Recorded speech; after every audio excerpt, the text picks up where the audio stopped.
Good morning. I'm in the shed. I quit smoking. Again. I'm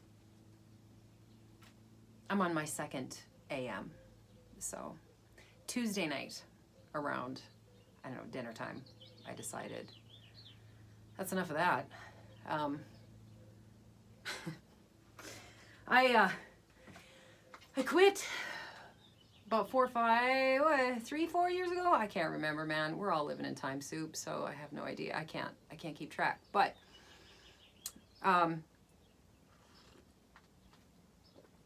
first time I quit, it was over money. That's all it was. I know how bad it is for me, and I mean it's actively bad for me too. It's really inflammatory, and I don't know if you have a chronic something, you should probably stay away from it. But you know, I was born before 1980, so you can hear it in my voice. I've been smoking a long time. Off and on when I was a young person, you know, and then I had kids and I didn't smoke then, obviously. I don't know, and then life and career, and then I did, you know, like a fiend. And my husband came home one day and told me that the cigarettes were $7 a pack, and so 2-pack a day habit was 14 feckin' bucks. And I don't know, you can do the quick math on that times 7. There's other things I'd rather spend my money on. So I quit then. Did really well. It was a lot harder then than it is today, at least right now, this time around. Mostly I walked around and just said balls a lot until I just didn't think about it anymore. That's all you have to do. I have kicked much harder habits. That's an easy one. It is not harder than heroin. Bullshit. People who say that are just being sad and soft. Look, I'm not hypnotized, I'm not under a trance, I'm not possessed by the devil when I decide that I'm gonna have a cigarette or a drink or a drug or eat too much food or shop too much or spend too much. It's a bit of OCD, I'll give you that. But beyond that, we all know what we're doing. And you just have to make the decision to not do it. So, oh man, although, you know, you got to give yourself some grace and mercy sometimes. So I quit, right? Conquered that shit.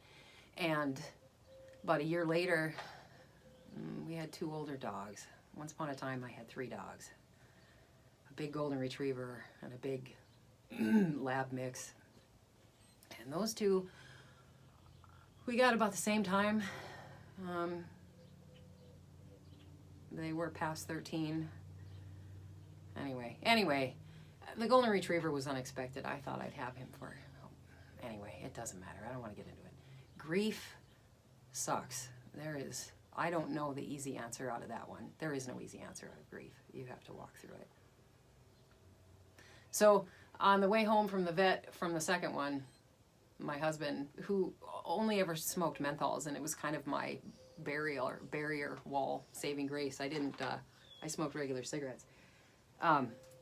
Anyway, I leaned over and asked him for a drag of his cigarette. And then that just, like, I just randomly started taking a toke off his cigarette, you know, or I'd share one with him, or, you know. Honestly, in the dead of winter, if I didn't step outside for that, I probably wouldn't step outside much at all, you know, so sometimes you gotta forgive yourself, you know. Anyway, I knew, then it's just kind of escalated. He never did go out and buy me a pack of cigarettes. That's how I quit the first time. When he told me they were 14 bucks a pack, I thought, pardon me, for 2 packs, I thought, if I never open this pack, then I'll never have to buy another one. He won't stop at the store and pick me up more. It'll end. And so that's what I did. I kept that pack of cigarettes sealed and on the dresser, and then finally it went in the drawer, and then, I don't know, I'm kicking it around. It's still around in the house somewhere, but by now it's 5 years old. Yeah, anyway, so he came home Tuesday and he told me now the pack of cigarettes is up to $9, and I said, no, Funny how it's not my health, right? I've gotten really good at kicking habits about a decade ago. You know, this big talking point from people who have way more than I have ever thought of having. They like to tell people like me that our whole problem and our access or inability to gain access to any kind of health care or dental care, or, you know, that's all our own doing. We've overspent. We're living beyond our means. We are being frivolous with our money. Yeah, so, you know, outside of the cigarettes, about a decade ago, I decided, 8 years now, challenge accepted. I do not buy soda, ever. I don't eat fast food, ever. I can't afford that. I don't buy coffee from a store, ever. I make my own, ever. It's not and I make it from like a percolator. And wait the whole 15 minutes for the pot to brew. It's not a big deal. I don't know. I don't go to this season's biggest blockbuster in the theater. I don't. That is living beyond my means. I don't take vacations. I don't get on a plane. I don't know. I suppose folks would assume that I'm the one who's deprived and living some kind of joyless life, but it's really quite the opposite. And I get a whole lot of pleasure now in depriving them of my dollars. Gives me a big ass rush. Makes my ego huge. Like it's cosmic. You want to learn how to be really smug and look down your nose at other people? Like, cook your own food from scratch. Cook it yourself. Grow some of it, you know, take a walk, stop driving. I don't know.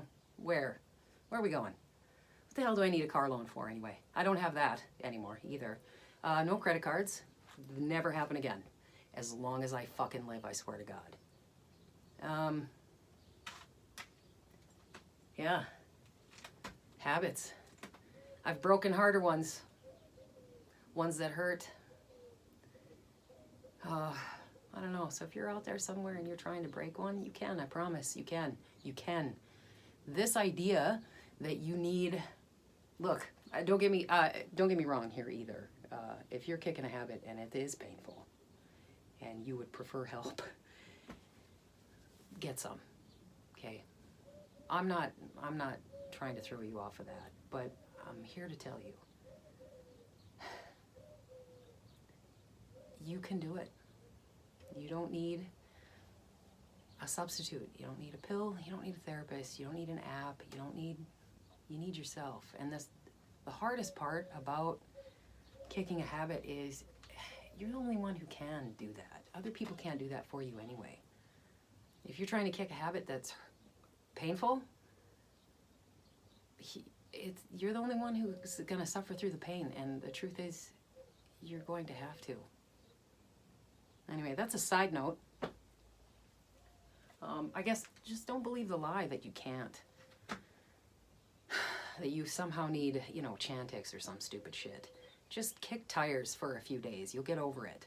Smoking is the easiest one, I swear to God. Out of all of them. You have a food habit, it's hard to stop eating, you know what I mean? But if you eat differently, just eat differently, I promise. It'll fix itself. Stop paying other people to feed you garbage. And that's the fun part. It makes you stronger. Every time you kick one, it's a lot easier to kick another one. It's oddly like a muscle. The more you use it, the better it gets. Yeah, so I'm on day 2. I'm pretty sure by now I've won. It's over. Usually when I make up my mind about something, that's the end of that conversation anyway. I was forgiving myself the last couple of years because of the dogs. I thought, at the time it'll show up on its own and I'll deal with it then. Of all the habits to have, I know that one's hard on a body, it's hard on the lungs. I feel like Monday morning I woke up and I was so tired. My vitality just feels sapped. And I want to run a marathon before I'm the next year's old. So I have 7 months. And that was holding me up. I can get a 10K, while I'm smoking. Who needs it, right? Let's do 3 times that instead. Easily do that. Just gotta kick that habit. So I'm out here in the shed talking to myself, avoiding the,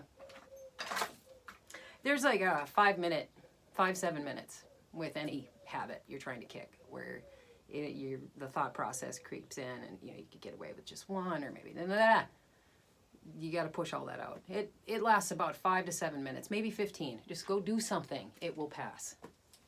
It will pass. The harder habits take longer. They're a bit more painful. Cigarettes, easy. Easy. So yeah, that's what I'm getting up to today. I don't know. Maybe kick a habit. While you're at it, put some food in the ground. And you have a good day.